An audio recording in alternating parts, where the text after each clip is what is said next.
Ja men herregud så farligt! Ett luftgevär som ser ut som en AR-15. Hur är det möjligt att man får sälja något sånt så farligt? Så hemskt!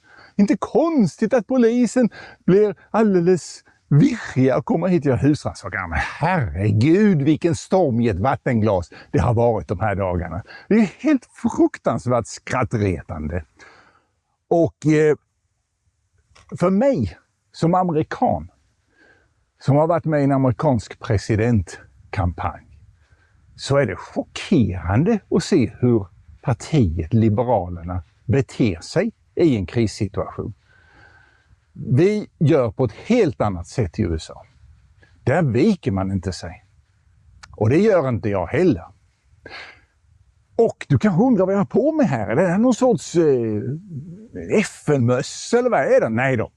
Detta, det är vår basker för Operation Frihet Venezuela. Det här är symbolen för den organisation som jag tog initiativet till att starta, motståndsrörelsen i Venezuela. Icke-våldsmotståndsrörelsen. Och den tycker jag kan vara en lämplig symbol för min personvalskampanj nu. Som du säkert vet så är de svarta banden här symbol för fallna kamrater. Och ja, vi har fallna kamrater i Venezuela. Låt mig säga det, när den första föll i en protest mot regimen i Caracas, så strax efter så var jag i ett litet möte i vardagsrummet hos en bekant och där var ett par generaler med. Och en av dem var före detta chefen för militärakademin i Venezuela. Och han sa det till mig att det svåraste i det jobbet som general och ledare, det är när underlydande dör. Och jag har känt det. Och jag har varit med om det. Så jag vet vad riktigt ledarskap är.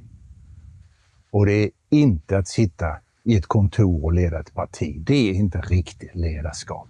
Riktigt ledarskap, det är när man kan hantera en kris och man inte blir störd i sina cirklar av ett lite storm i vattenglas som att mediedrevet går. Det är bara roligt, det är ju bagateller. Det är ju så som en kampanj ska vara. En kampanj ska vara rolig, intensiv. Jag kommer ihåg när jag som platsansvarig i Miami tog emot vår kandidat där och åkte med honom i bilen med kampanjledaren och briefing och media och allting. Hektiskt, intensivt, så gör vi kampanjer i Amerika. Ett helt annat sätt än här i Sverige. Så om du vill hjälpa mig på min personvalskampanj och vara med om lite riktiga grejer, så hjälp mig. Du får gärna kontakta mig, men framförallt kommentera på denna videon, dela den och dra in andra i Kronoberg. För det här handlar om Kronobergs län. Och sen vid valet så får du ta en gul valsedel och dra med alla dina bekanta. Ta en gul valsedel som är blank och skriv Liberalerna högst upp och så rakt under Ulf Erlingsson. Så röstar du på mig. Så vi behöver dra igång en riktig kampanj för att få folk att rösta för frihet och demokrati och rensa upp i träsket. Det måste vara slut med den här så kallade, i Venezuela kallar man det för conchupancian, vilket bokstavligen betyder att suga tillsammans. Det var före detta presidenten Carlos Andrés Pérez som sa det, när de två politiska partierna bakom lyckta dörrar samarbetade de. De låtsades vara opposition, men de samarbetade och delade upp pengarna och makten mellan sig. Och det är så det fungerar i Sverige. Vi har ingen riktig demokrati i Sverige.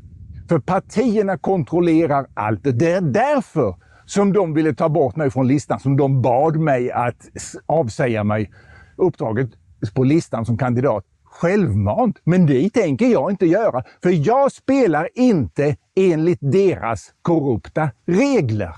Jag är här för att få till riktig frihet och demokrati i Sverige. Att folk ute i skogarna ska ha inflytande och inte den korrupta politiska makteliten och ämbetsmännen och alla de där som sitter i Stockholm. För ett dackuppror från Kronoberg. Rösta på mig. Ulf Erlingsson, Liberalerna.